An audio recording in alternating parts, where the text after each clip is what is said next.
أقوى تحالف بين مصر والسعودية ضد إسرائيل وأمريكا، وغضب ترامب ونتنياهو من التحالف العربي، وقالوا السيسي بيجمع بين الدول العربية علشان يقضوا على إسرائيل ويرجعوا فلسطين من جديد، خصوصا إن حصل تحالف عسكري بين مصر والسعودية والأول مرة تحصل في التاريخ، وده كان وراه رسالة لازم حضرتك تعرفها. من يومين نزلنا حلقة وقلنا فيها إن السعودية هددت أمريكا وإسرائيل، والحقيقة ان في ناس كتير كدبت كلامنا وقالوا يستحيل ده يحصل، السعودية مطبعة مع امريكا واسرائيل ومش ممكن تقلب عليهم. بس كل اللي هقوله لك هو انك تسمع الاخبار اللي جاية دي وتحكم بنفسك، لاننا هنقدم لك فيها دلائل كفاية تثبت كلامنا، فركز لي في الكلمتين دول.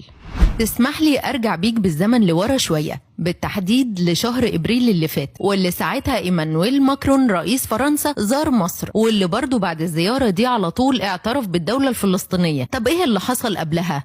علشان اكون صريحة معاك في الكلام، ايمانويل ماكرون كان عايز يعترف بفلسطين من قبل ما يجي مصر، وكان طلع من فترة وقال اللي بيحصل في فلسطين ده ما ينفعش، ودي تعتبر جرائم ولازم كل الدول تاخد موقف وتساعد الفلسطينيين. والراجل بعد ما قال كده وعينك ما تشوف الا النور، قام يا عيني الامريكان والاسرائيليين نزلوا فيه كلام عيب اني اقوله، لدرجة ان ترامب بعت له في البيت الابيض وكان بيزعق فيه. تخيل الموضوع وصل لان ابن نتنياهو اللي هربان في امريكا ذات نفسه كان نزل تغريدة على تويتر وفضل يشتم في ماكرون وفي فرنسا. المهم ان الراجل بصراحة طلع عينه، وبعدها خوفا من اللي حصل له طلع ونفى دعمه لفلسطين ورجع يدعم اسرائيل تاني، وقال ان كل الدول لازم تقف في صفها كمان، لحد ما جه يوم 7 ابريل اللي زار فيه مصر، والزيارة اللي صدمت العالم كله، ان رئيس دولة بحجم فرنسا السيسي ياخده في شوارع زي خان يونس والمعز والمناطق دي، وانه ازاي ما ياخدهوش في العلمين مثلا ويستقبله في القصر والشو بتاع الرؤساء اللي المفروض يحصل ده. لكن الحقيقة ان الرئيس السيسي عمل كده عشان يثبت له ويثبت لكل دول العالم ان شوف مصر مستوى الامان فيها واصل لحد فين. وكمان السيسي ما اكتفاش بكده، ده خده للمستشفيات في سيناء اللي فيها مصابين من الشعب الفلسطيني وخلاه يبص عليهم ويشوف حالتهم عاملة ازاي.